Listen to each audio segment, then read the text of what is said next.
Video gue aja begitu Mas, kena kita judi online. Nah, itu jadi tiba-tiba AI mulut saya nih tiba-tiba langsung mempromosikan itu deepfake ya? Iya, situs judi online itu. Iya. Apa Iya terus kan? langkah-langkah dari Kominfo dalam hal ini? Bikin regulasi. Ini yang sekarang sedang kita kerjakan. Sekarang kita langsung Kita kasih solusi. Sebuah kehormatan. Salam. kita yang hormat. Salam Bapak Dirjen Kominfo. Asik. Ngeri. Saya salaman dulu sama pemerintah.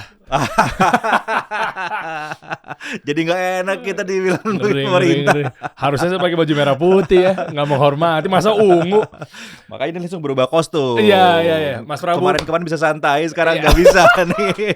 Kedua kalinya ya. Kemarin Ini kedua. kasual sekali Anda Kedua. Sekarang sangat formal sekali ya. Iya, aduh. OOTD-nya begini kita nih sekarang. Tugas negara loh. Jadi Mas Prabu, saya butuh Anda Mas. Anda Dirjen, Anda membawahi banyak orang. Tolonglah perbaiki negeri kita, UMKM-nya. Ada aplikasi Temu. Kemarin kita habis perang lawan TikTok. TikTok Shop versus Tanah Abang. Iya, alhamdulillah udah mereda. Lalu, ini saya mau curhat lagi Mas ya. Saya waktu tahun lalu bantu di Kementerian Koperasi UKM, Pak Teten Mas Duki, Pak Menteri. Waktu itu program beliau keliling-keliling kampus, nama programnya Entrepreneur Hub gitu ya. Akhirnya kami curhat, saya deep talk, saya banyak dapat ilmu dari beliau di pinggir pantai Kuta Bali. Wih, gila. Romantis nggak tuh berdua tuh? Berdua sama Pak Teten. Romantisnya agak geli ya kita ya.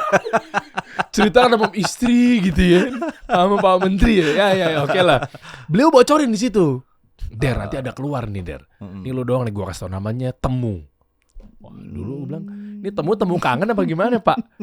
Ini lebih bahaya daripada TikTok. Wah, kita sibuk ngurusin TikTok ini loh.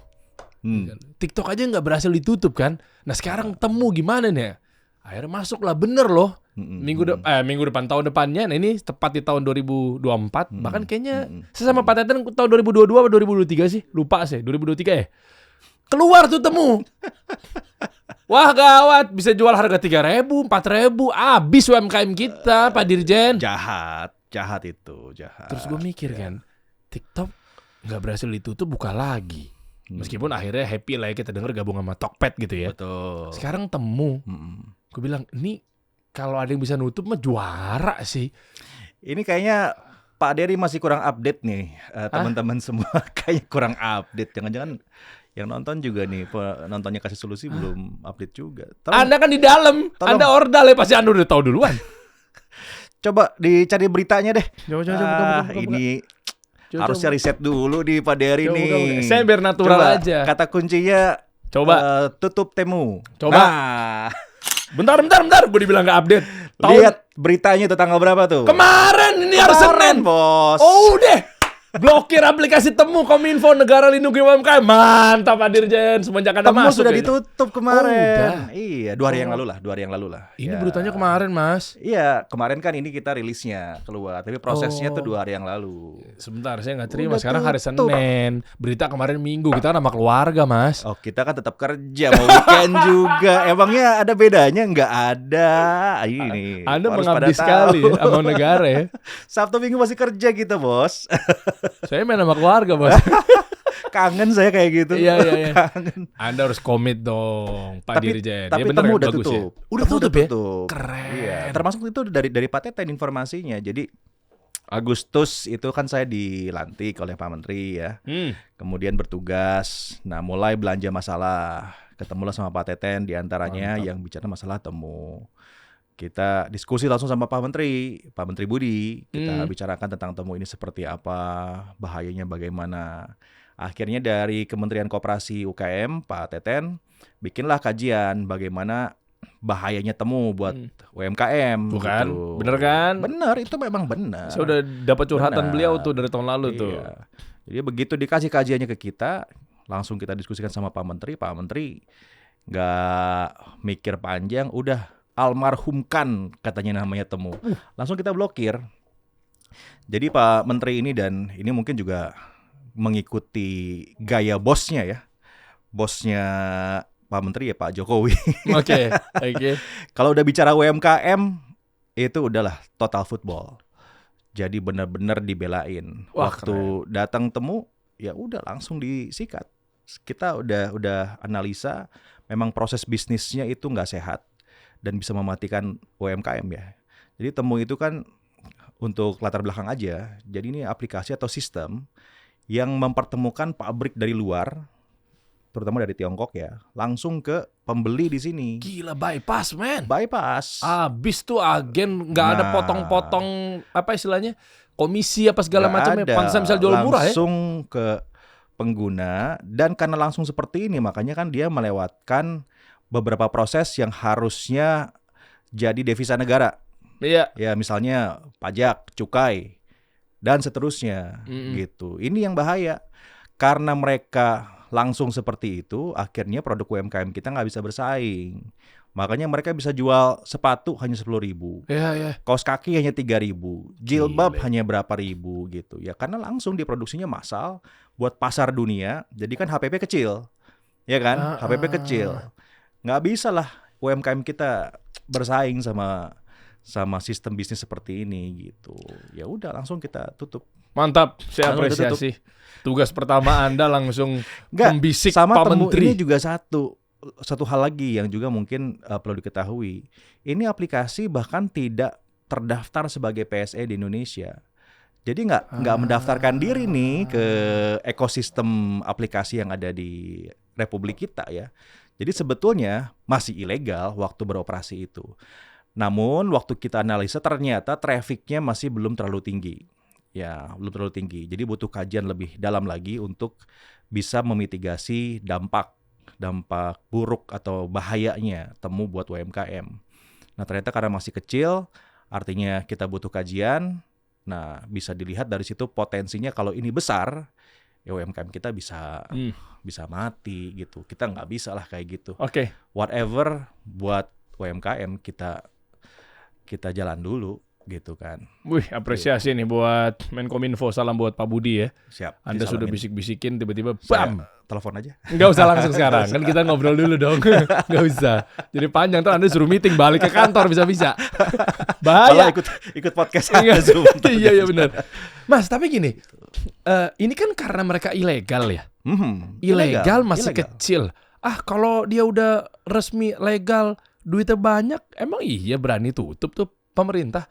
Kan isunya kan paling kan gini, ada yang ngomong nih, udah skeptis atau mungkin stigmanya, kalau udah izin, udah rapi, duitnya banyak, masa sih nggak diizinin berkeliaran di negeri kita? Nah, ini saya bawa dari dari suara-suara sumbang di bawah. Suara-suara sumbang netizen yang paling bawah nih. Saya mewakili aja. Iya. Jadi maksud kontradiktifnya adalah kayak tadi kan, alah bisa aja. Itu gimana tuh? Ya kalau yang ngomong kayak gitu belum kenal Pak Jokowi, artinya Wah, ya. Pak Jokowi sih urusan nikel aja di depan. Ya WTO udah kayak gimana bikin serangan ke kita kan, tapi tetap jalan terus. Apalagi kalau hanya untuk izin diberikan izin buat sistem bisnis seperti Temu ya, yang korbannya langsung UMKM, ya pasti nggak akan kasih harapan lah ya. Saya sih yakin ini bukan tentang besar atau nggak besarnya skala bisnis Temu, tapi justru memang karena potensinya si Temu ini yang bisa berbahaya buat UMKM ya. Jadi untuk dapetin izin, pertama prosesnya kan bukan panjang sebetulnya, tapi dia harus dikonfirmasi dulu kan model bisnisnya seperti apa. Nah model bisnis seperti Temu ini memang tidak boleh di Indonesia. Jadi di Permendaknya pun tidak diizinkan. Kalau barang impor masuk ke Indonesia itu yang lewat e-commerce itu kan ada aturan-aturannya. Salah satunya adalah barang yang dijual itu harus di atas 1 juta rupiah. Betul. Harganya gitu kan baru bisa masuk supaya menjaga persaingan yang sehat dengan produk UMKM. Kalau di bawah 1 juta kan nggak boleh.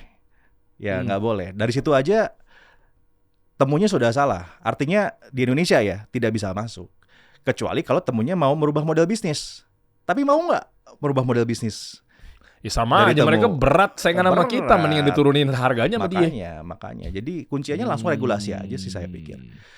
Regulasinya udah ada, peraturannya udah ada, tinggal comply atau tidak comply dengan regulasi. Kalau nggak comply ya jangan kita kasih izin. Tapi TikTok bisa tuh dengan harga yang juga gila-gilaan. Jangan salah loh, TikTok itu yang sudah sebesar itu pun ya kalau kita ingat sejarahnya, karena saya ngikutin, Pak Jokowi bisa berhentiin dulu TikTok kan? Banyak kemarin ya? Iya. Udah shot. Itu kan sempat berhenti dulu TikTok Shop itu. Heeh. Iya dong. Iya. Kita sama-sama ngikutin kan? Iya. Yang sempat rame juga. Lawan Tapi Tanah ini kan Abang itu. buat selamatin dulu ekosistem UMKM nih. Yang kemarin sempat terdisrupsi ya Iya. secara sepihak oleh teknologi lah, oleh TikTok. Nah kemudian TikToknya yang berusaha untuk comply, ya kan? TikToknya comply dengan Permendag yang ada. Artinya barang yang dijual, kemudian yang kedua tidak menggabungkan algoritmanya dengan sosial media, Iya. dan seterusnya. Itu dulu dipenuhin tuh. Makanya sekarang bisa beroperasi lagi di Indonesia. Intinya kan kalau kita sistemnya adalah selama bisa meningkatkan kelas dari UMKM-nya, ya kita terbuka, kita kasih ruang. Tapi jangan sampai model bisnis yang ada itu justru mematikan UMKM. Nah kunciannya ya pasti regulasi. Ya selama regulasinya dipenuhi, itu sudah pasti untuk menjamin ekosistem UMKM yang ada di Indonesia gitu. Gitu bos. Jadi sebetulnya terhadap TikTok pun Pak Jokowi kan sempat keras. Ya. Karena nggak boleh kayak begini, nggak boleh ngejual langsung dari sosial media. Itu kan bahaya. Bahayanya apa? Kita bisa di-drive untuk adiktif belanja. Ya, belanja yang nggak diperlukan, tapi belanja yang diinginkan gitu kan. Itu kan yang bahaya. Yang bahaya dari menggabungkan algoritma sosial media dengan belanja itu adalah khawatir yang disebut dengan shopping bubble ya. Jadi kita belanja dan terus belanja karena mudah. Karena mudah ditaruh dulu di chart ya, di apa namanya itu? Keranjang showcase atau ya, apalah. showcase gitu. Terus beli gitu. Nah, itu kan yang jadi masalah ya. Nah, sekarang kan sudah dipisah tuh algoritmanya antara shopnya dan sosial medianya. Ya, gitu. jadi awalnya kan dia social media commerce ya, social commerce lah ya. Social commerce. Social commerce ya. Abis itu sekarang jadi check out-nya atau payment gateway-nya ke Tokopedia. Ke Tokopedia. Nah, kalau ini kan kalau kita bicara tentang perundangannya, artinya menguatkan ekonomi lokal Tokopedia ya sebagai bagian dari e-commerce-nya gitu. Nah, kalau YouTube unik, dia malah ngasih ke Shopee. Shopee punya lokal bukan? YouTube Shop aturannya itu. kan bukan lokal dan bukan lokal, tapi kan aturannya itu sebetulnya adalah bagaimana yang pertama ya algoritma sosmed dan e-commerce itu dipisah dulu. Itu dulu nih. Biar tadi shopping bubble tadi ya? Iya, biar supaya menghindarkan shopping bubble. Orang tuh kalau belanja kan harus waras gitu, nggak boleh tercampuri oleh preferensi keinginan untuk consume sesuatu. Istilahnya kayak kita nih. Iya. Bro Derry kan sekarang kurusan, Iya. diet kan? Iya. Iya nggak? Pasti kan karena ada effort untuk menghindari makanan ini, makanan itu. Iya. Tapi kalau di depan ada mie instan, coba kita tawarin. Batal diet saya. Batal kan? Iya. Itu sama, belanja juga begitu gitu. Nggak bisa ditawarin di depan mata. Dia harus lewatin proses dulu ya di kepalanya untuk sampai akhirnya saya perlu belanja untuk kebutuhan. Nah itu sebabnya kenapa algoritma sosial media dan belanja itu harus dipisah. Yang kedua ada beberapa aturan lain lagi seperti masalah aturan pajak gitu kan. Setiap transaksi yang ada tuh mesti ada pajaknya. Pajak itu untuk apa? Ya untuk dimasukkan lagi nanti ke dalam ekonomi nasional. Yang kedua dipastikan semua produk yang ada di e-commerce itu adalah produk dari Indonesia. Kecuali yang di atas 1 juta itu baru boleh produk dari luar.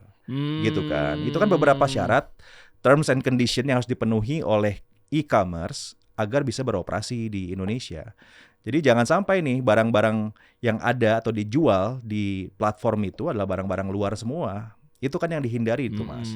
Kita mesti pastiin barang-barang yang ada di Indonesia itulah yang ditaruh di e-commerce. Oke. Gitu. Tapi bukannya kalau shoppingnya adiktif gitu ya?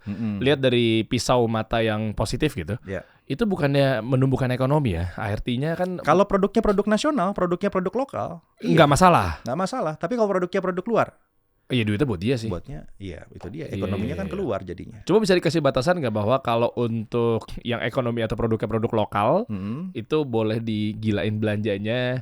Algoritmanya dimainkan lah. Ada beberapa program yang bahkan didukung oleh pemerintah kan, kayak misalnya Bangga Belanja Buatan Indonesia contohnya. Itu justru malahan didorong ya untuk produk-produk tertentu yang memang kekuatan dari ekosistem UMKM lokal, itu pemerintah ngasih insentif bukan hanya algoritma, kitanya juga ngasih insentif, ngasih subsidi gitu ke platform ya, Mantap. untuk mendorong pertumbuhan produk UMKM gitu. Yang bahaya adalah kalau misalnya produknya justru bukan dari UMKM kita gitu. Itu yang bahaya, itu yang diatur. Tapi anyway, temu ini dari mana sih? China ya? China, ya. Oke, dan di sana gimana nasib si temu ini?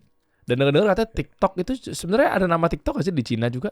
Di sana namanya TikTok. TikTok. Iya, Dan kalau iya. temu Cina juga ujung-ujungnya Cina juga. kalau dimasukin ke sini diblokir di sini, bukankah negara kita tidak alergi dengan investasi asing? Kalau Nggak ternyata dia bawa duit banyak gitu? Investasi asing itu nggak masalah, bagus buat Indonesia selama memenuhi regulasinya itu tadi. Masalahnya dia udah ilegal Dia tanpa udah ilegal, regulasi ya, diikutin ya. comply sama regulasi. Yang kedua, model bisnisnya pun memang tidak akan bisa comply sama regulasi kita. Itu tadi yang penting. Bypass tadi ya, Iya, potong kompas ya. betul. Model bisnisnya memang nggak bisa masuk. Mau dilihat dari point of view regulasi manapun nggak masuk gitu. Jadi kalau gimana caranya supaya bisa masuk ke Indonesia? Model bisnisnya rubah dulu, bos. Mau Oke, nggak? Gitu. selagi dia mau rubah, oke ya. Ya kalau mau rubah ya silahkan aja. Ada regulasinya itu dijelaskan, bisa Diajukan kembali. Diajukan kembali. Gitu. Oke. Selama comply sama regulasi. Intinya regulasi. Ya, kalau ngomongin platform ternyata banyak banget ya Mas ya. Dalam artian ada TikTok, ada Temu tadi, dan lain sebagainya. Kita ngomong platform asing deh. Ya. Ya, ada Facebook, ada X atau Twitter gitu ya. Ada apa lagi tuh? YouTube, Google, Instagram. Nah, bagaimana sudut pandang dari Kominfo? Ya memang Anda sekarang menjabat sebagai dirjennya di sana, pasti tahu betul lah. Ini kan tentang kasus pornografi atau video-video konten pornografi kan juga parah ya. Jadi nggak melulu UMKM, tapi kan pornografi juga bisa merusak pola pikir bangsa kita gitu kan. UMKM ya dari segi ekonomi, ya kan, pornografi dari moral dan lain sebagainya udah amburadul lah. Kenapa, Mas? Kalau di X itu kan vulgar-vulgar banget ya, bisa. Iya, gitu ya. Gitu. Kita kaji kok. Iya. Kaji ya. Jadi berantakannya kapan tahu. Kalau di Instagram nggak Masih boleh. lumayan. Ya. Iya, bisa keblok lah, bisa Keblok. cepet lah. Betul. TikTok juga demikian. Betul.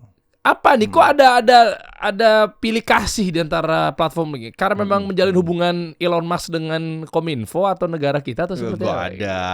Gila, gue bentur-benturin banget ya. Itu. Biar nggak kelihatan podcast Rezi Anda Mama. mulai belajar jadi news anchor ya kayaknya ya ini. Bahaya ini podcast nih. Menggiring opini sekali ya. Enggak, maksudnya kan Elon Musk kan kayaknya sama negara kita kan Starlink apa segala macam. Kok dikasih ruang sekali dia di sini gitu loh. Gak ada urusan sebetulnya. Tapi lebih kepada gini, Mas. Yang pertama nih, sekali lagi ya, kuncinya adalah regulasi.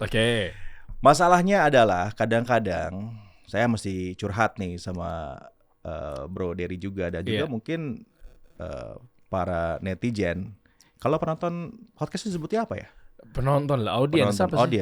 Audiens ya, lah. Sama audiens, sama publik gitu. Kalau bicara regulasi itu udah alergi. Kesannya kayak mau diatur, mau diapa. Regulasi itu kan buat mengamankan ya. Regulasi nih kuncinya. Jadi yang pertama, kita ini belum ada regulasi pada konten di Indonesia nih. Kita baru meregulasi platformnya. Jadi platformnya nggak boleh ada pornografi, nggak boleh ada judi online, nggak boleh ada ini dan seterusnya ya. Nah itu platform. Nah platform kencang-kencangnya moderasi yang mereka lakukan, ini kan kontennya jutaan. Pasti. Ya. Jadi sangat sulit kalau semuanya dibebankan kepada platform untuk kill all the contents that being prohibited gitu. Agak susah, ya.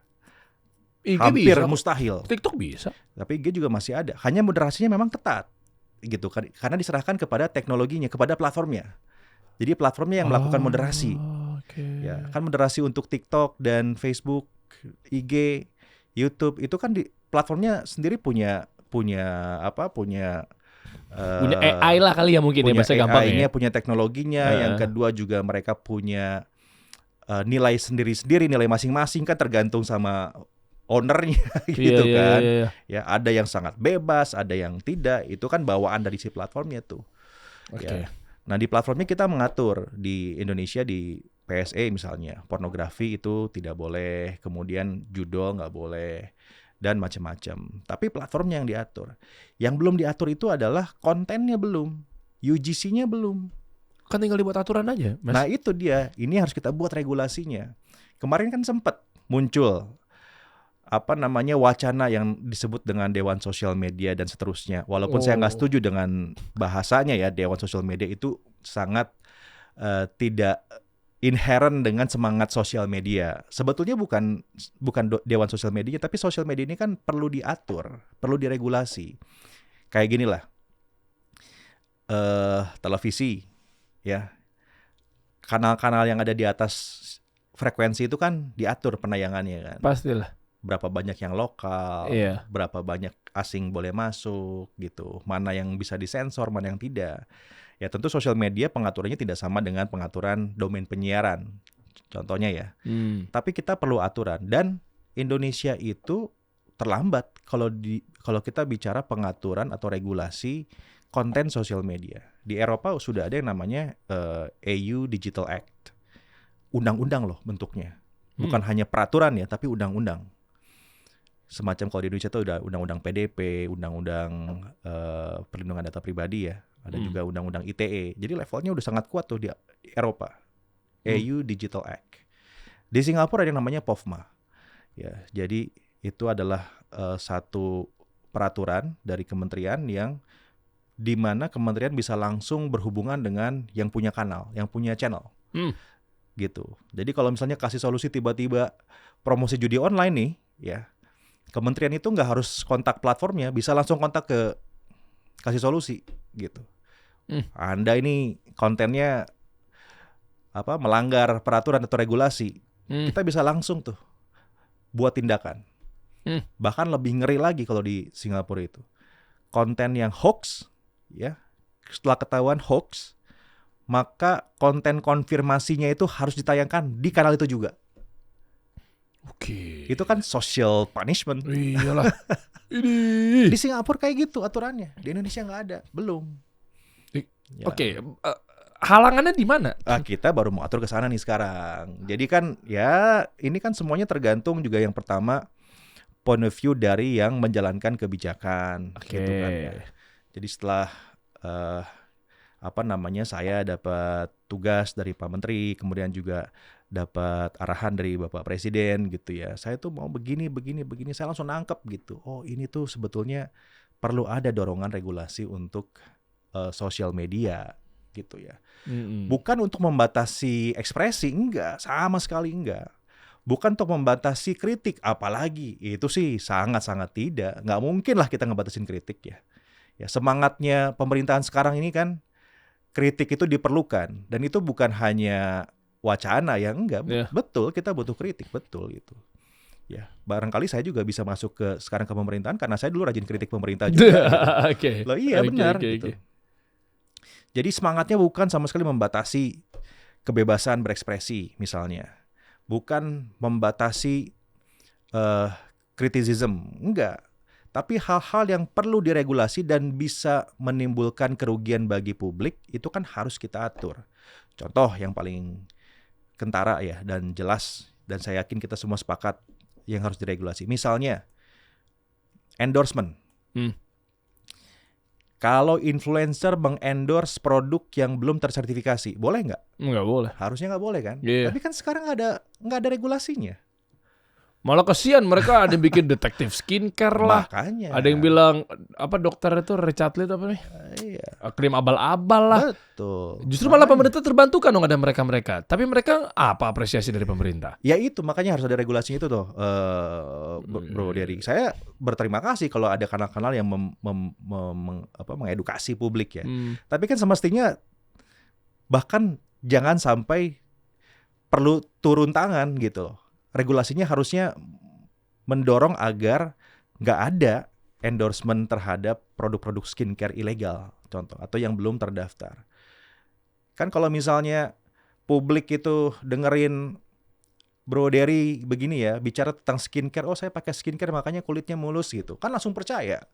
Waduh, bahaya. Tiba-tiba ada bubuk instan yang khasiatnya adalah menurunkan berat badan dalam sebulan gitu kan. Dengan melihat Bro Dery sekarang udah langsing kayak begini kan, and then Bahaya lu ya. minum, percaya orang langsung beli. Ya enggak? Bahaya banget. Nah, ini kan harus diregulasi bahwa influencer itu bisa mempublikasikan ya, mempromosikan produk-produk yang harus terdaftar. Kalau skincare itu begini. Kalau kosmetik bagaimana? Kalau pakaian bagaimana? Itu di Eropa diatur loh. Sampai sedetail itu. Ya, beauty ya. Contohnya. Gitu. Yang kedua, masalah hoax gitu. Apa punishment ketika kanal satu channel ya, satu akun itu kerap kali memproduksi hoax? Kan nggak ada. Karena sekarang nggak ada hukumannya, nggak ada sanksinya. Sanksi itu bukan sanksi pidana ya. Sanksinya sanksi take down akun dong sebenarnya. Atau Sesimpel suspend itu, suspend gitu. Oke. Kalau misalnya dia memang terbukti memproduksi hoax dan memang tujuannya adalah memproduksi hoax, masa kita mau biarin? Iya dong. Nah, di Singapura yang tetangga kita nih, tetangga sebelahan gitu, itu sudah sangat tegas. Tolonglah Mas, video gue aja begitu Mas, kena kita judi online. Nah, gue lagi ngobrol sama Dokter Tirta, itu jadi tiba-tiba AI mulut saya nih, tiba-tiba langsung mempromosikan si situs deepfake ya, itu deepfake ya. Iya, situs judi online itu. Iya. Langsung belok tiba-tiba, ya karena saya bisa sampai kayak detik ini karena saya ikut ini gitu. Betul. Saya mungkin 2 minggu yang lalu ya, ada salah seorang konglomerat ya di Indonesia, salah satu orang terkaya lah, 10 orang terkaya di Indonesia salah satunya. Tiba-tiba kontak saya karena kenal gitu. Mas, buka deh akun itu. Dia kasih link akun, saya buka. Jadi orang ini pakai deepfake ya, dia bilang gitu. Rahasia saya menjadi kaya itu adalah seperti ini. Kalau misalnya Anda mau kaya juga, ayo daftar ke kelas saya gitu. Wah, ini nomor rekeningnya, nanti kita akan mendapatkan konten eksklusif dari saya. Pakai deepfake. Gile. Bayangin orang-orang ya yang tidak terliterasi, tahu orang kaya hanya perlu bayar 100.000 ngasih rahasia tentang cara jadi kaya. Nipu ya orang transfer lah gitu. Tapi penipuan misalnya. Penipuan.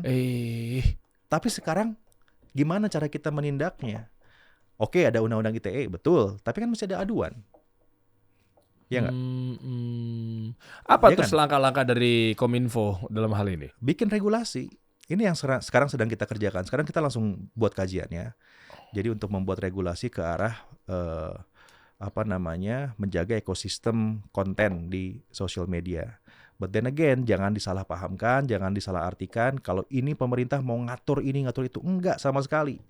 Yang podcast seperti biasa, nggak ada masalah. Yang suka bikin kritik, bikin sketsa lewat kritik, bikin memes gitu, silahkan. Nggak ada masalah. Tapi beberapa hal yang memang perlu ditertibkan dalam rangka untuk menjaga ruang informasi itu lebih berkualitas, itu kan harus kita dorong. Iya, kemarin sempat rame tuh. Saya juga dipanggil ke Kementerian Pertahanan Pak Prabowo waktu itu. Waktu sebenarnya sebelum isu Pilpres tuh sama Om Deddy Kobuzier, ada Coki, Muslim, Bintang Emon, Selos, itu tentang jurnalis berkualitas kan? Jurnalisme berkualitas. Ya, itu. Cuma kan akhirnya jadinya kekhawatirannya kita nih kayak ruang geraknya sedikit karena yang bisa dimunculin ke algoritma FYP itu cuma yang memang sudah terdaftar di Dewan Pers. Nah, tapi kan alhamdulillahnya nggak jadi ya? Enggak. Perpresnya jadi. Terus udah terbit. Tetap didorong kita bisa di FYP, tetap viralitasnya bisa dimunculkan gitu ya? Jadi kalau saya ngelihatnya gini, kadang-kadang publik itu suka miskomunikasi. Iya. Tapi juga ini sebetulnya masalah dari pemerintah juga. Saya ngakuin juga ya.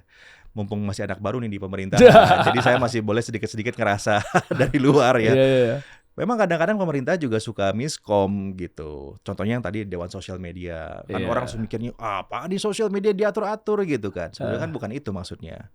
Terus yang perpres publisher rights atau jurnalisme berkualitas gitu. Sebenarnya nggak ada hubungannya sama podcaster, nggak ada hubungannya sama influencer atau content creator, enggak. Perpres jurnalisme berkualitas itu tujuannya adalah memastikan agar konten-konten yang lahir dari proses jurnalistik yang benar, yang artinya memang terdaftar di Dewan Pers ya, itu bisa mendapatkan fairness dari platform. Ya. Oke. Jangan sampai konten-konten yang mengutip mereka, lalu mereka bikin jadi hoax, jadi misinformasi karena views-nya banyak, dapatnya ke sana, bukan ke publishernya. Kurang lebih semangatnya begitulah kalau Perpres Publisher Rights ya. Jadi nggak ada sama sekali kita mau intervensi algoritma agar yang viral itu yang itu aja, yang terverifikasi aja. Iya. Enggak. Semangatnya nggak ke arah sana, bukan. Jadi tidak membungkam ekspresif ya. Enggak sama sekali. Ekspresi kita tetap bisa dilepas gitu ya. Betul. Oh, oke. Betul. Nah, mengenai aturan-aturan atau regulasi mudah-mudahan juga bisa dibikin ya. Termasuk memang tayangan-tayangan yang akhirnya bisa menjadikan sebuah rekomendatif atau referensi. Belum lama nih, rame juga nih, Pak Dirjen. Aduh. Geger ngeri, predator seks panti asuhan Tangerang bikin panti untuk sodomi anak-anak. Ngeri. Aduh, Jadi sedih. ya saya dapat ceritanya lah kurang lebih. Jadi dia izin panti asuhan. Di dalamnya ternyata memang ada adegan atau mungkin prostitusi anak di bawah umur laki-laki. Jadi kayaknya untuk memenuhi hasratnya si pemilik panti asuhan, yang ujung-ujungnya itu dibentuk, di-grooming dari anak kecil, mungkin SD apa segala macamnya, diajarin begini loh cara kita nih terhadap sesama jenis. Begini loh cara kita nih merespon laki-laki yang terutama mungkin orang tua kita. Dari mulai cium tangan, cium pipi, cium kening, dipeluk sampai ke kemaluannya. Ya kan kita kan sesama. Ya kan berarti kan mahram nih. Keder udah otaknya koslet. Cuci otak gitu ya. Nah akhirnya dibentuk lah sampai akhirnya aduh sedih miris banget ya. Naudzubillah. Jadi katanya jalannya tuh udah nggak bener karena maaf duburnya udah rusak. Ya disodomi, dihajar, wah luar biasa sama pemilik panti, masih kecil-kecil. Nah ini kan satu lagi hubungannya apa sama Kominfo? Ternyata mereka itu didoktrinnya dengan nonton video-video yang sesama jenis, gay apa segala macamnya gitu. Ditonton tuh begini loh ya. Jadi ditayangin dulu videonya, dia masuk ke otak. Oh, ternyata begitu ya. Laki sama laki itu adalah hal yang biasa. Kan bukan ke perempuan, bukan ke lawan jenis. Nah, doktrinasinya itu masuknya seperti itu. Nah, pertanyaannya simpel sebenarnya. Mereka dapat video itu dari mana? Kok bisa bebas mereka dapat? Perannya Kominfo lagi-lagi. Kok mereka bisa download, Mas? Ya itu iya tadi. pasti itu kan. Betul. Iya kan, kalau memang misalnya semuanya adalah batasan di blur atau mungkin diperketat apa segala macamnya, harusnya mereka nggak dapat video-video itu untuk merekomendasikan. Jadi akarnya bukan benahin dahannya, bukan benahin daunnya, tapi kita benahin adalah akarnya. Kalau akarnya udah benar, mereka nggak akan ketemu tuh video-video kayak begitu tuh. Ya terserah lah. Akhirnya ujung-ujungnya apa? Dijadiin buat referensi panti asuhan atau mungkin maaf ya untuk dipakai buat bahan tutorial perzinahan dan lain sebagainya. Gimana tuh? Nah ini Bapak Budi Ari, deteksi VPN dipakai judi dan pornografi. Ya tadi ya almarhum kan gitu ya. Game over. Game over gitu ya. Balik lagi ke tadi mengenai sodomi. Gimana tuh, Mas? Ya, yang pertama prihatin ya peristiwa semacam itu terjadi gitu. Tapi gini, semangatnya pemerintah pasti itu pasti ingin membatasi, gitu kan? Pasti ingin membatasi, ya dengan berbagai macam cara, gitu. Kalau pornografi sebetulnya kan sudah ada undang-undangnya, ya. Iya. Jadi platform yang memberikan kebebasan ya pada pornografi itu sudah pasti mendapatkan sanksi ya dari Kominfo begitu. Yeah. Nah sekarang kan gini, teknologi itu tapi modusnya kan macam-macam ya. Kalau tadi kan ada lewat VPN sebagai contoh ya. Iya lagi. Lewat VPN, lewat jalur yang lain lah gitu. Bisa nggak sih dituntaskan gitu ya? Bisa.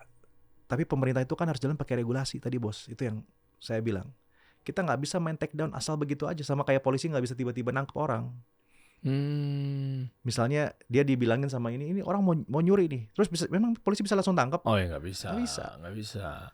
Sama gitu. Kominfo juga sama nih. Itu kanal tuh si sosmed ini nih banyak banget pornografinya gitu ya. Kan kita nggak bisa langsung tutup tuh. Gitu. Oke, teknis aja langsung. Caranya gimana? Pengen tahu biar teman-teman tahu nih. Kita ngobrol empat mata biar teman-teman tahu. Oh ini loh cara kerja pemerintah. Meskipun dia tahu bahwa lambat, misal maaf gitu ya penanganannya apa segala macamnya. Tapi jangan langsung justifikasi nih. Gini, yang pertama nih, contoh nih. Dulu itu bukan dulu ya. Maksudnya gini, harusnya ada aturan, ada regulasi yang memastikan agar setiap PSE, setiap aplikasi, kalau PSE itu mungkin berat bahasanya apa sih, penonton Mas? itu taunya aplikasi lah. PSE itu kan penyelenggara sistem elektronik ya. Okay. Bukan hanya aplikasi, ya e-commerce, ya software itu kan PSE. Untuk sekarang mudahnya aplikasi lah ya. Deh ya. Oke. Setiap aplikasi yang terdaftar di Indonesia harus buka kantor di Indonesia. Setuju nggak? Wah, ya setuju lah harusnya. Nah harusnya begitu. Regulasinya belum ada nih sekarang. Tapi gimana kalau misalnya begitu kita bikin regulasi kayak begitu, platformnya ngamuk? Oh enggak kalau gitu malas masuk ke Indonesia. Saya cabut Yang disalahin pemerintah nggak? Aduh repot juga ya. Berat guys tugas pemerintah guys. Repot. Nggak gampang. Tapi kalau ya bahasanya Om Dery ini, kalau demi kemaslahatan umat. Iya betul. Betul. Ya kita tetap harus berjalan ke sana juga. Ya dan Pak Jokowi, Pak Presiden, dan saya yakin juga Pak Prabowo ya itu pasti nggak akan mau ngasih ruang lah ya buat any kind yang bisa merusak bangsa gitu kan. Tinggal sekarang bagaimana kita bergeraknya gitu. Nah saya ini adalah termasuk orang yang pengen mengatur ini. Bikin aja gitu. versi Indonesianya, negara lain bisa kok, Cina bikin sendiri, ayo dong. Iya. Emang kita nggak kekurangan konten kreator kok, kita nggak kekurangan orang-orang kreatif kok. Emang kenapa nggak bikin sendiri aplikasinya? Tapi gini, semangatnya kan sebetulnya kalau Indonesia itu kan bukan protectionism. Ini kan semangat yang kita sama-sama sepakati gitu ya. Artinya ruang untuk investasi itu kan harus dibuka lebar. Ini kaitannya banyak. Yang pertama pertumbuhan ekonomi mesti kita jaga. Ya nggak, investasi ke dalam harus dijaga supaya lapangan kerja juga terbentuk juga dan macam-macam gitu. Jadi semangatnya nggak pernah tentang membatasi investasi. Oh iya. Gitu kan. Ya. Tapi yang harus dilakukan sekarang adalah mengatur investasi yang masuk agar tidak merusak ekosistem yang ada di Republik kita gitu. Termasuk dalam hal ini misalnya gampang deh sosmed sebagai contoh. Ya sosial media masuk. Bro Dery pasti pakai sosmed, ya kan? Ini podcast tayang di sosmed. Pasti. Ya enggak? Kalau misalnya kemudian pemerintah meregulasi itu, setuju nggak? Iya, hayu-hayu gitu kan? aja sih kita. Hayu-hayu aja deh. Gue diserang netizen abis ini. Lumayan aku udah jadi. Salah lagi gue. Enggak, percaya deh.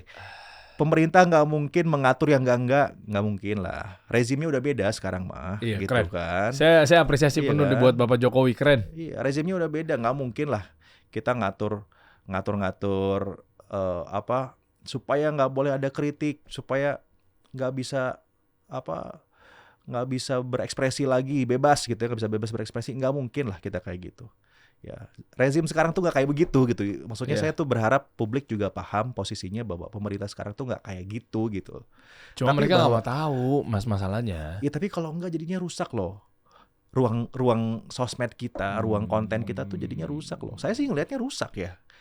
Nggak tahu Bro Dery ngelihatnya kayak gimana, sama nggak sama saya? Saya sih ngelihatnya rusak. Ya.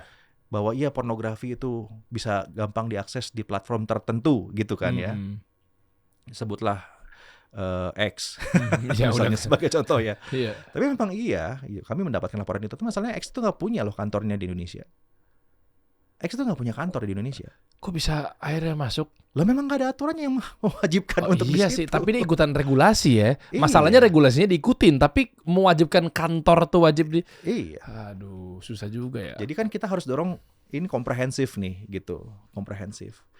Jadi yang jangan sampai gini, tadi yang bahasanya Bro itu adalah pemerintah pilih-pilih kasih sama platform. Enggak sebetulnya. Kita tuh making sure hanya bisa berjalan ya di domain di mana diatur oleh regulasi. Kalau di luar regulasi kami nggak bisa gerak. kalau gerak di luar regulasi, ya kami bisa dituntut. Kan pemerintah sekarang bisa dituntut kan. Iya, Nggak iya. bisa intervensi sana sini seperti yang orang bilang, nggak bisa gitu. Bisa disu gitu. Kalau ada regulasinya kita bisa bergerak gitu. Kalau nggak ada regulasinya gimana kita mau bergerak?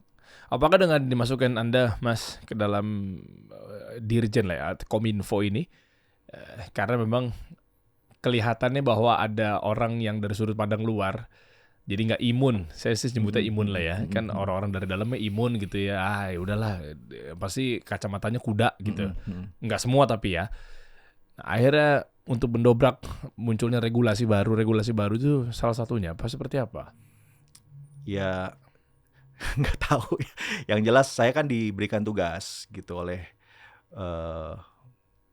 Pak Presiden dan dilantik oleh Pak Menteri gitu, bahwa tugas saya ke depan itu menyesuaikan atau membangun ekosistem informasi yang sesuai dengan zaman, istilahnya gitu mereka menyebutkan ya. Jadi tolong di-adjust gitu regulasi yang ada sekarang ini dengan persoalan yang ada di depan. Ya jangan sampai regulasinya, struktur kerjanya, struktur birokrasinya itu menjawab masa lalu. Ya percuma, kan nggak bisa jalan gitu. Contohnya kayak sekarang ini, baru minggu kemarin kami mengusulkan perubahan struktur organisasi dan tata kelola di kedirjenan saya gitu. Jadi baru sebulan kerja nih, saya udah bilang langsung ke Ibu Sekjen, Bu Sekjen ini harus dirubah.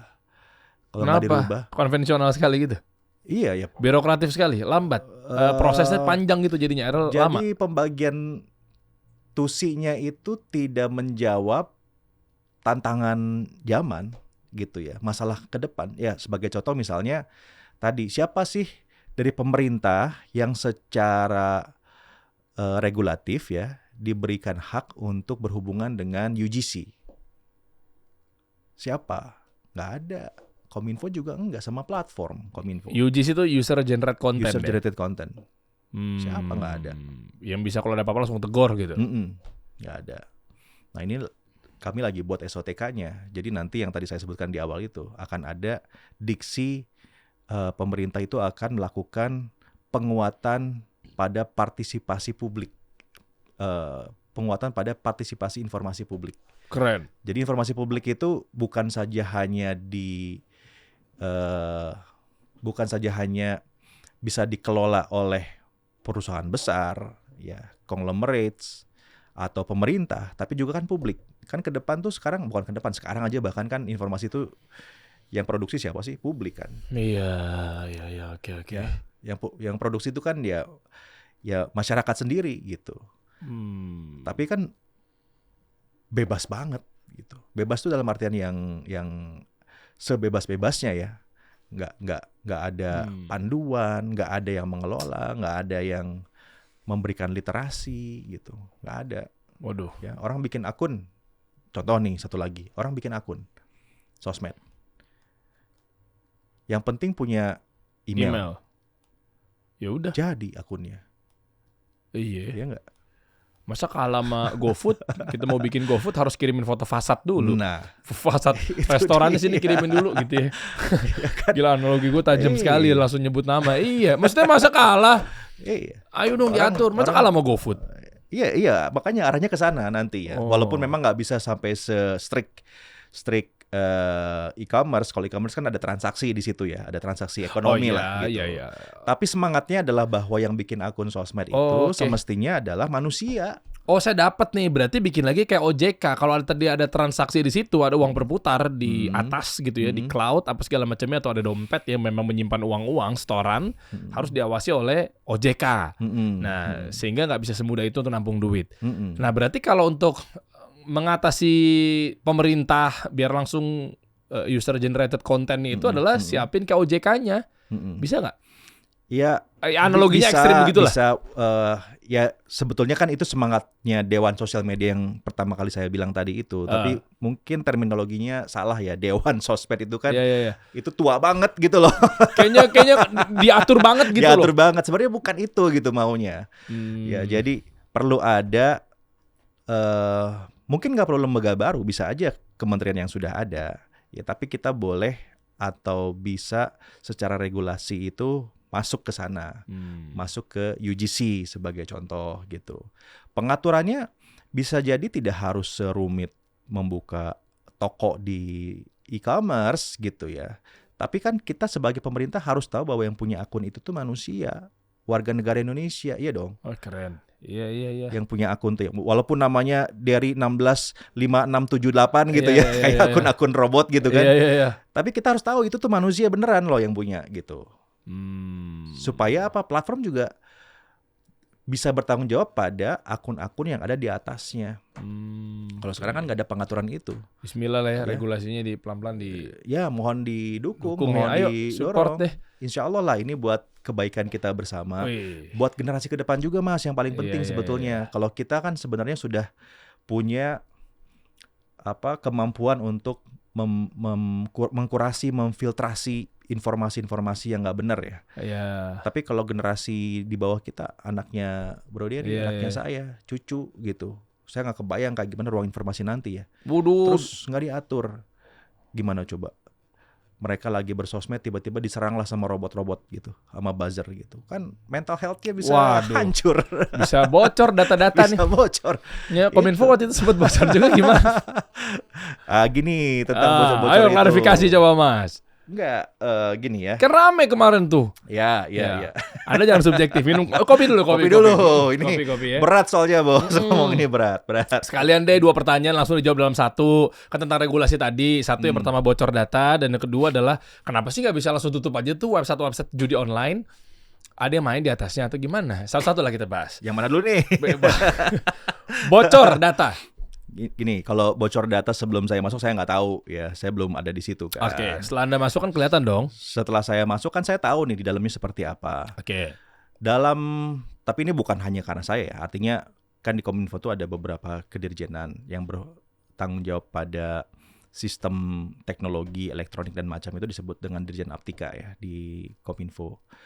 Dia memang in charge di situ. Beliau memang in charge di situ. Termasuk sosmed itu daftarnya lewat Dirjen Aptika. Gitu. Oke. Nah.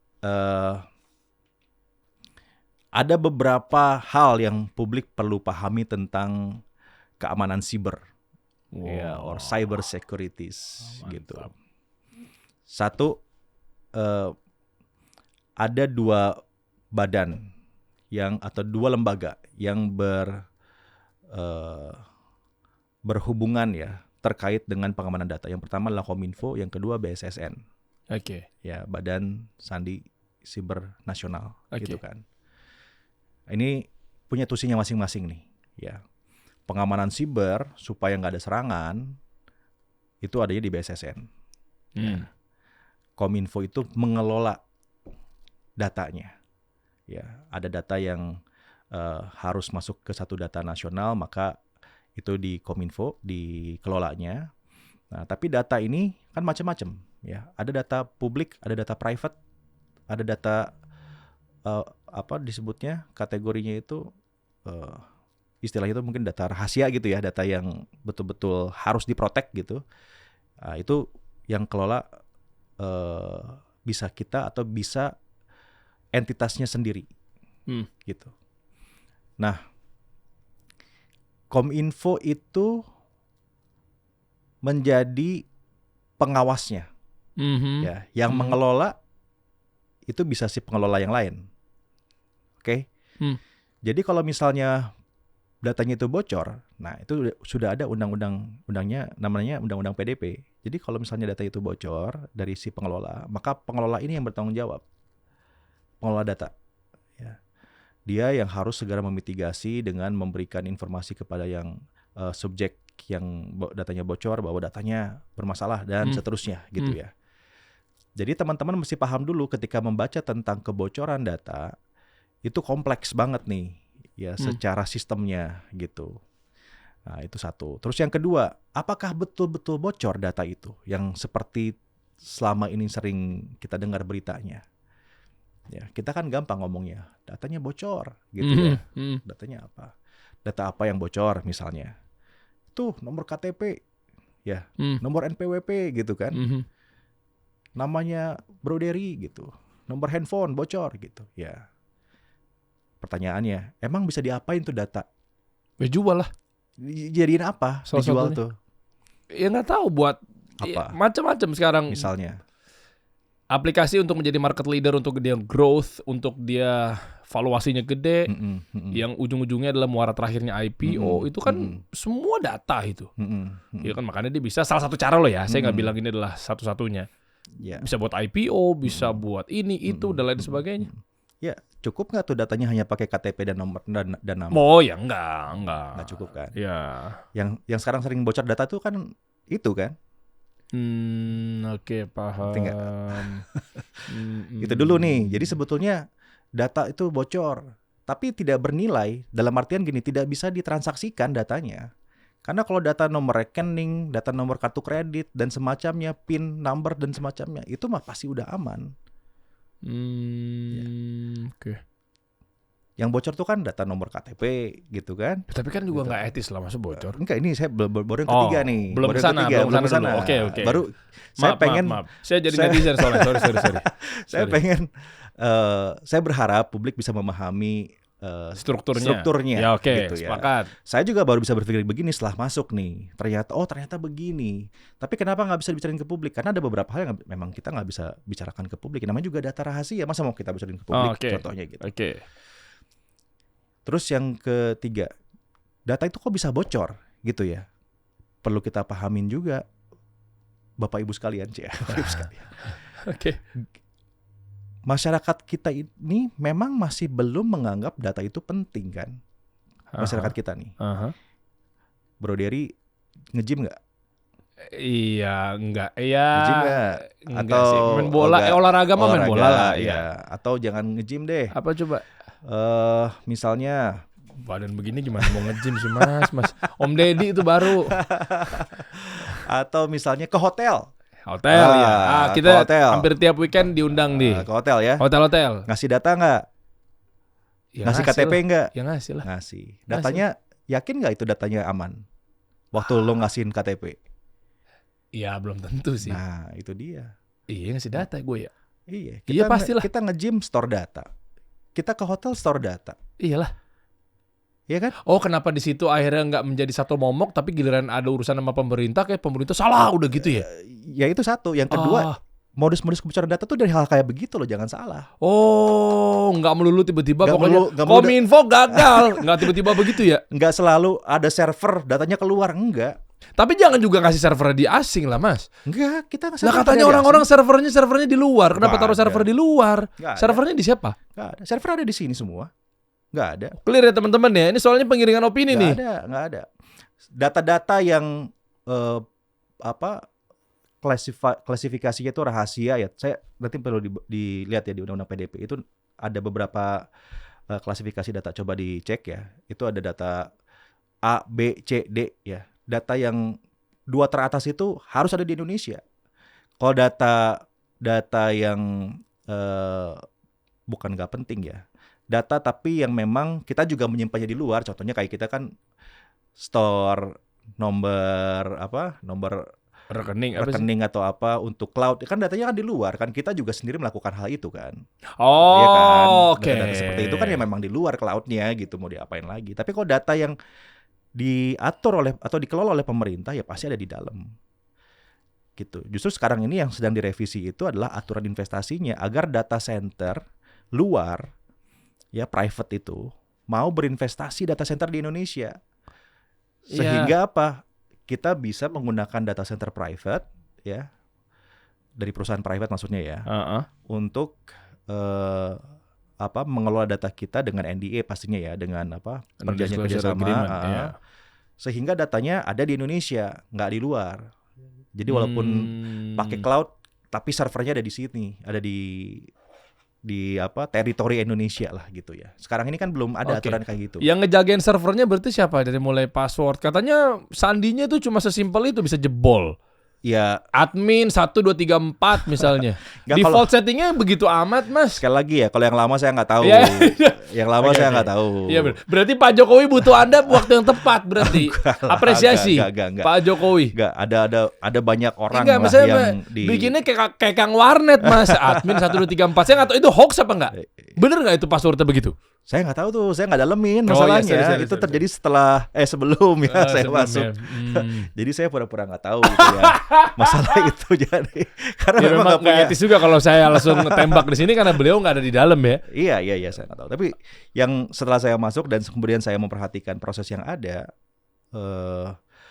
walaupun banyak catatan ya, tapi nggak heboh yang selama ini dibayangkan. Heboh lah Mas, Bocor masa apa gitu. sandinya masa lebih sulit sandi saya Mas. Iya, yang sekarang loh. Yang Oh, dulu yang saya nggak tahu. sekarang. Iya, dulu, Yang dulu oke, saya nggak oke. tahu. Ya, kita fair Jadi lah. nggak bisa berani berkomentar. Kita nggak Ya. boleh memang harus fair. Fairnya adalah ya memang bukan beliau di situ. Mm-mm. Makanya saya butuh orang Yang yang dulu duduk di saya sini nggak lah. tahu. Siapa lah ntar kasih PIC-nya lah.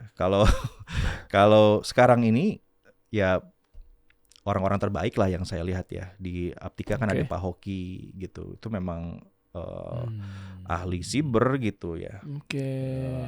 Expertise-nya juga di quantum technology gitu. Jadi memang paham apa yang sedang dikerjakan gitu ya. Oke. Ya. Dan ya dalam beberapa waktu ini kan alhamdulillah aman ya. Bukan Iya berarti sih, kita iya sih. menantang, enggak, Iya bukan itu masalahnya gitu. Jadi sebetulnya pasti ada progres lah ya terkait cyber security ini. Dan kenapa kita maksudnya kok emang apakah kita ntar kuat? Ya enggak. Itu saya bisa bilang. Apakah cyber security kita ini paling kuat gitu ya? Enggak. Ya.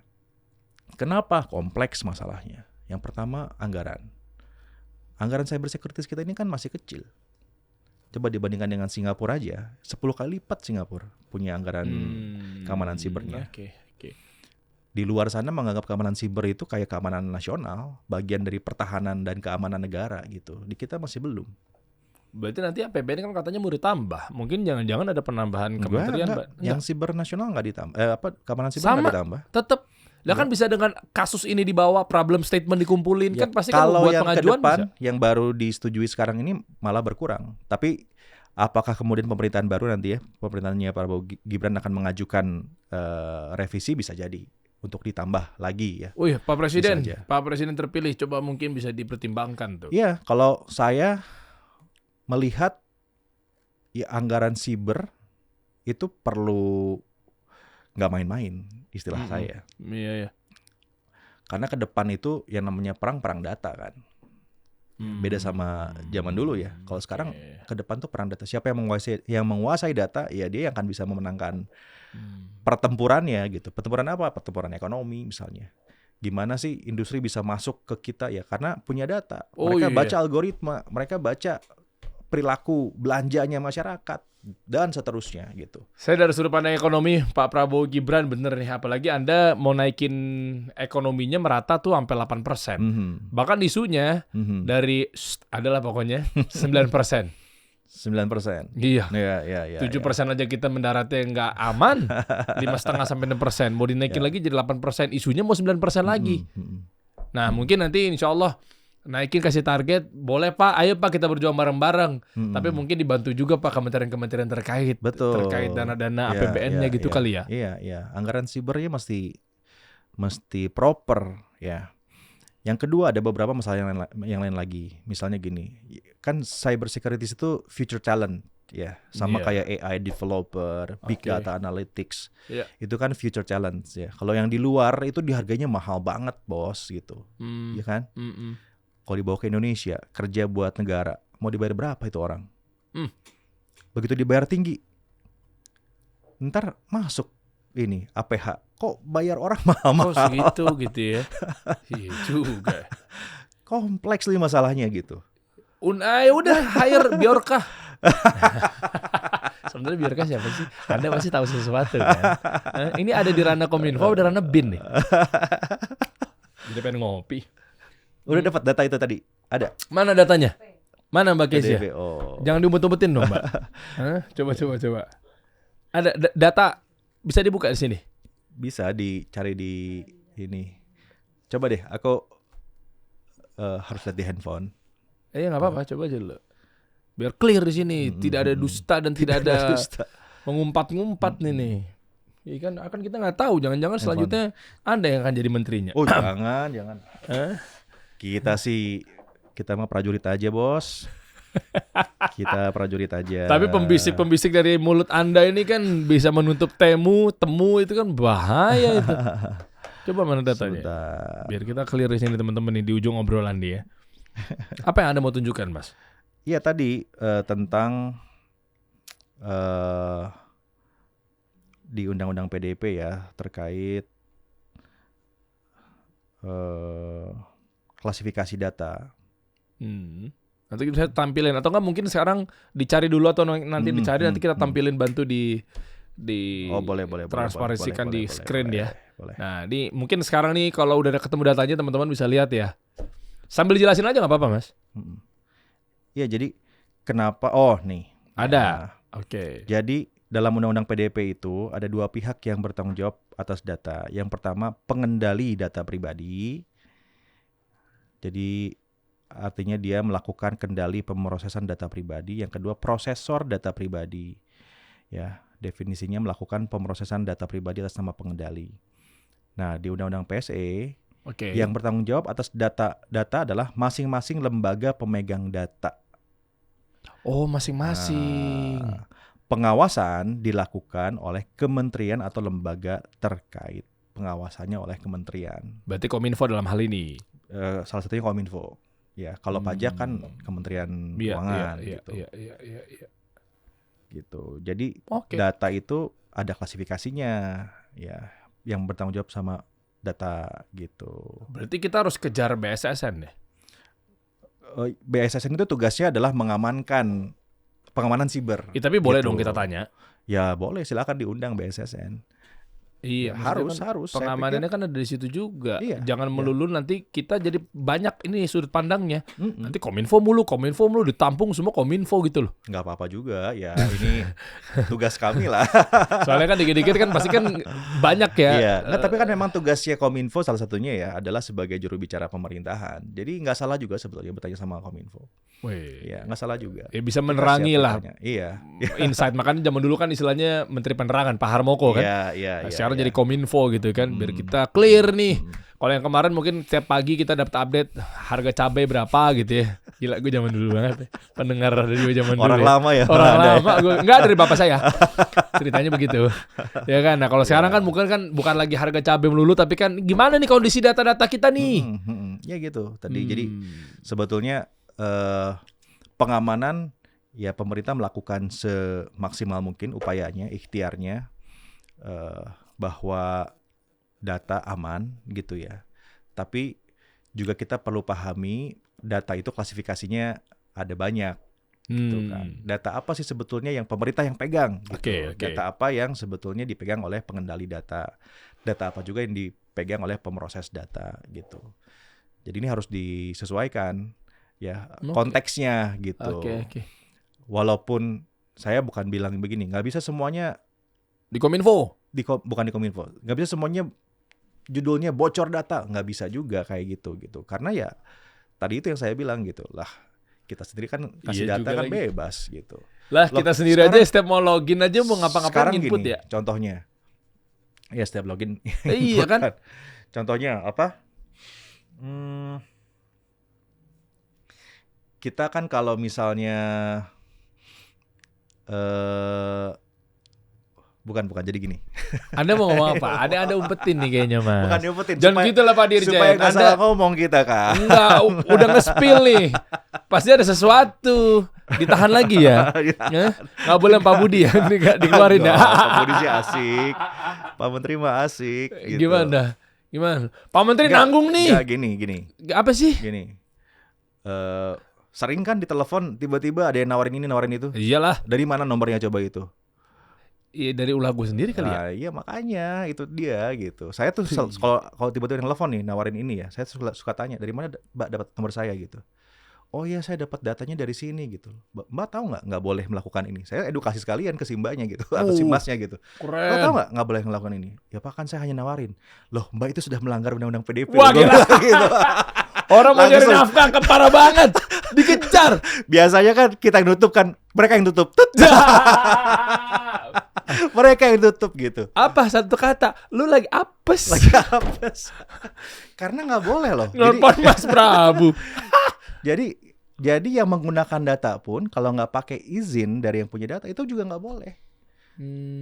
Makanya kayak kemarin tuh, ya muncul data kan dari akun-akun itu kan, nomor KTP, nama, NPWP, terus dipamerin kan, diperlihatkan dengan jelas. Itu doxing loh. Undang-undang PDP itu mengatur itu dan itu sanksinya pidana. Meskipun niatnya baik ya. Nggak baik juga niatnya. Mana ada ngebocorin data niatnya baik.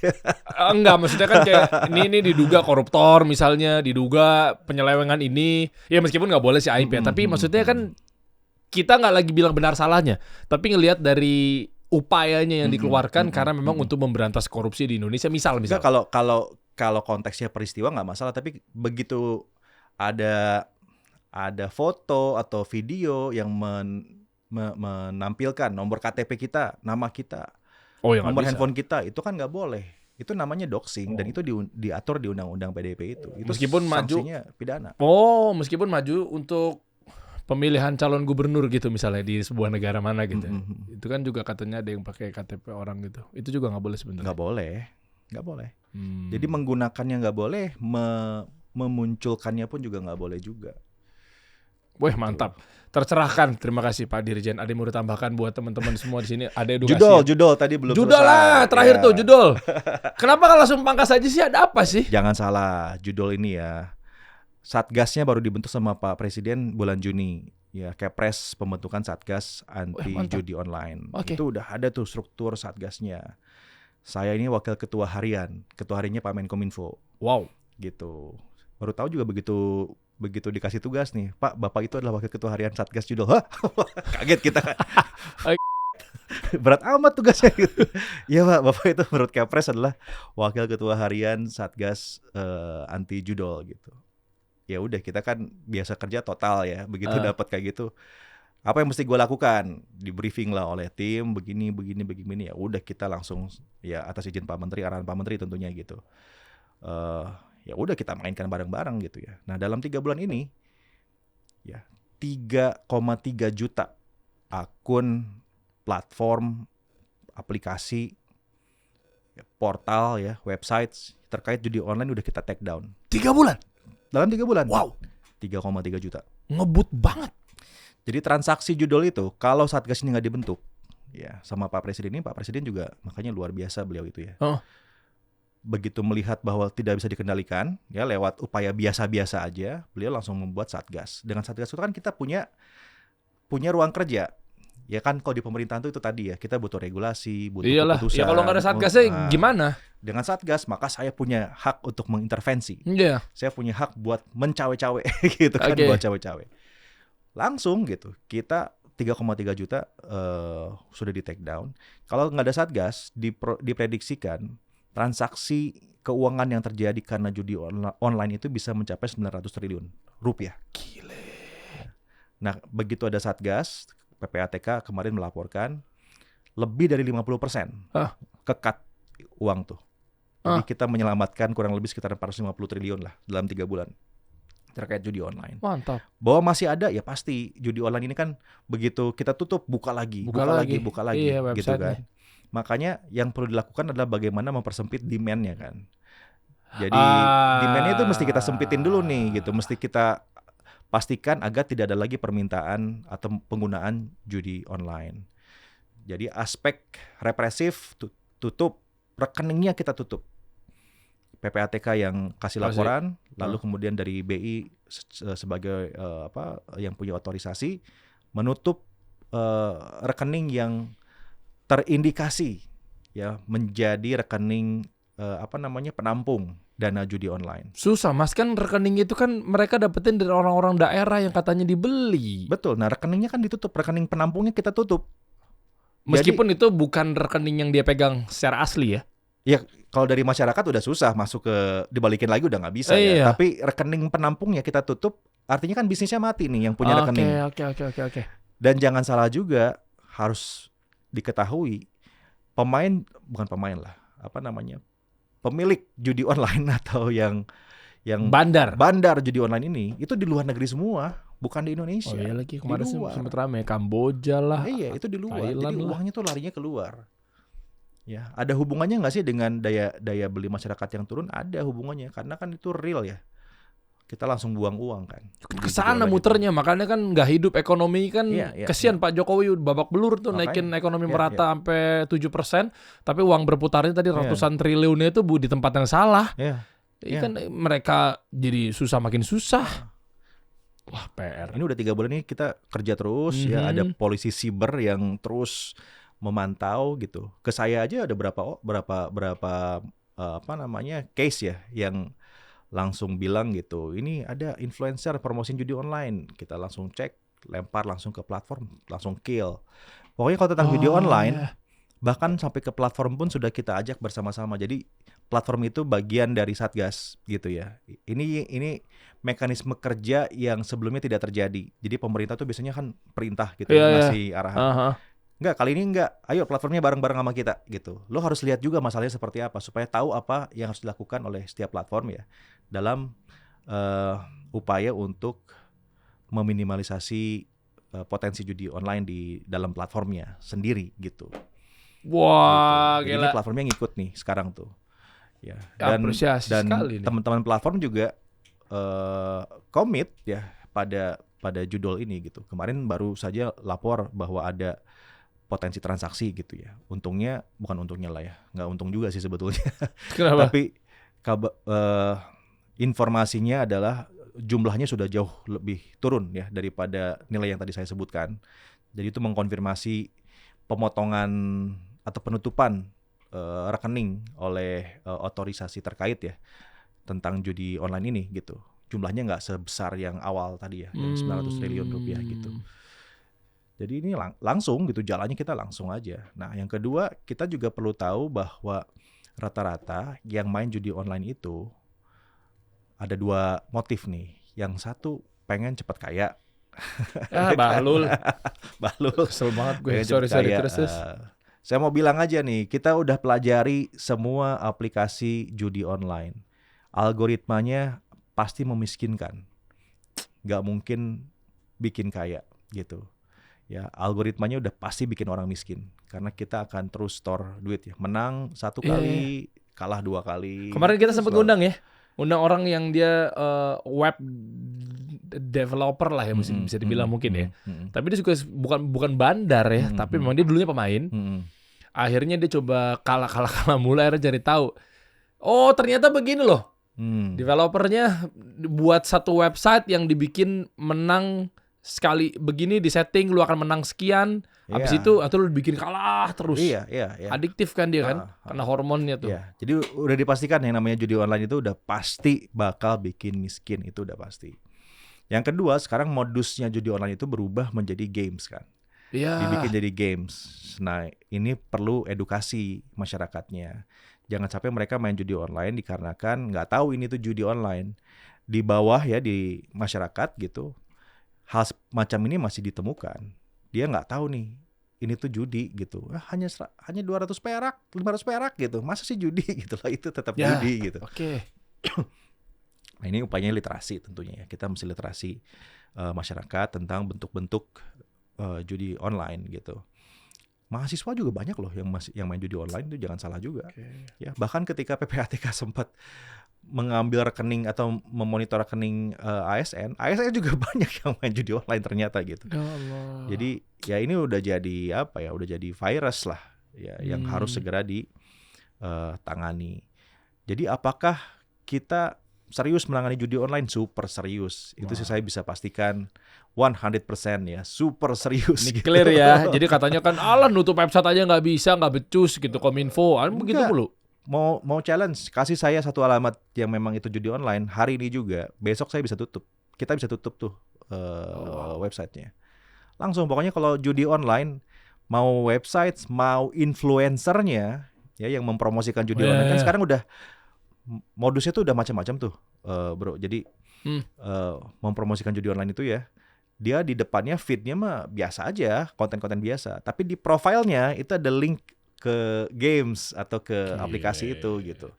Itu ada kayak gitu aja, kita klik ternyata itu judi online, langsung kita take down. Kanal-kanalnya akun-akunnya kita take down. Kan kemarin baru ada tuh beritanya. Coba di browsing aja. Penangkapan Si Katak Bizar tuh. Iya bener, dia sampai kabur kemana? Ke Kamboja ya? Tahu nggak Katak Bizar tuh gimana nih prosesnya? Ah, kita bongkar take down? dong, Pak Dirjen, jangan takut. Dia kemarin pecerita kemana-mana, jagoan banget tuh kayaknya petantang-petanteng tuh. Jadi mungkin kayaknya 3 mingguan yang lalu lah ya, 3 mingguan yang lalu teman influencer kita namanya siapa? Ferry Irwandi. Bikin stories tuh di Instagram, lalu tagging ke Kominfo sama orang followersnya Ferry itu di tag lagi ke saya, jadi Oke. saya bisa lihat kan. Oke. Waktu itu saya lihat apaan nih, kok ada Katak Bizar, saya nggak ngerti ini siapa gitu kan, nggak tahu, orang memang bukan tukang main ya, kita kan nggak paham siapa. Saya klik, 1,2 juta followersnya, gede juga nih, kalah gue gitu kan. Kalah gue gini, siapa, lihat konten-kontennya kok aneh, kok konten kayak gini bisa tinggi followersnya gitu ya. Nggak lama Pak Wamen Angga juga kasih link yang sama ke kami, ke grup kita gitu. Ini nih lagi ada, ini dari Ferry kata dia. Coba deh kita dalemin gitu. Kita dalemin. Wah, ternyata judi online gitu kan. Langsung saya komunikasi dengan Pak Dirjen Aptika gitu. Pak, ini judi online. Itu mungkin pagi lah ya, jam 7-an pagi lah. Saya merespon itu. Coba langsung dicek gitu. Nggak lama lah, mungkin 30-an menit langsung dapat respon. Betul Pak, ini judi online. Udah ke Pak Menteri, judi online bagaimana nih, 1,2 juta followers kayak gini-gini nih. Kalau ditutup ini pasti rame gitu. Sikat kata Pak Menteri kan, langsung. Wow. Itu take down. Gitu. Kita langsung hubungi Metanya kita call, ini ada akun, nggak lama kok itu langsung di take down si akunnya. Wah, keren. Gitu. Ini Cepet. mantap. Nih kita clear ya di sini ya. No setting teman-teman. Nih kita tahu lambat banget sih Kominfo, tapi ternyata Katak Bizar pun juga langsung disikat abis. Itu emang terkenal ya dia. Saya nggak tahu sebelumnya loh. Kang Dongeng ya katanya ya. Serius dia kayak cerita-cerita nggak tahu lah beneran apa nggak sih dia tuh cerita-ceritanya dia storyteller lah. Tapi cerita tentang masa lalunya dia. Pokoknya dia berangkat dari situ lah, suka tawuran. Hidupnya kayaknya jenderal lapangan. Wah, gitulah. Ribut-ribut akhirnya kan kebangun lah narasinya dia ya kan, dari cerita, dari kisah, dari story-nya bagus menurut orang-orang tertentu yang ujung-ujungnya akhirnya banyak followers sih nge-grab. Gitulah. Makanya saya apresiasi sama Bro Ferry ya, yang punya concern ya dengan ya kayak bikin story aja terus tag ke kita jadi tahu kan. Iya. Jadi dari masyarakat anytime please kasih tahu ke kita gitu. Siap. Ya, linknya atau aplikasinya kasih tahu sama kita. Kita pasti bakal melakukan tindakan. 1 bulan 3 juta akun dan seterusnya. Ini terima kasih sekali buat Kominfo, Pak Dirjen. Ya, Mas Prabu sudah benar-benar membuat gebrakan di 30 hari kerjanya. Mudah-mudahan semangatnya jangan berhenti di awal-awal doang, Mas. Kita berharap lah. Mohon doanya buat anak bangsa kita nih. Dukungan Siap. dari temannya Bro Dery yang nonton. Kan lumayan berapa juta nih yang nonton. Waduh, 1 jutaan lah kita ya. Doain sama semuanya kan. Amin, Insyaallah amin. sehat. Kita tunggu lagi gebrakan-gebrakan dari Kominfo yang berikutnya. Terima kasih Mas Prabu. Thank you. Judul permasalahan terbesar juga tuh di negeri ini ya. Iya, musuh bersama. Iya itu dong. musuh bersama. Kita hajar bareng-bareng, didukung, jangan langsung dijatuhin gitu. Kita bareng-bareng lah. Ya. Betul, Siap, betul. terima kasih Siap. sekali. Thank Nanti you. kita update ya kalau ada yang Siap, berita-berita berikutnya lagi ya. Pasti. Kita Nanti saya call. rutinkan lah. Mantap. Thank you, Terima kasih Mas Prabu ya. Kita kasih solusi.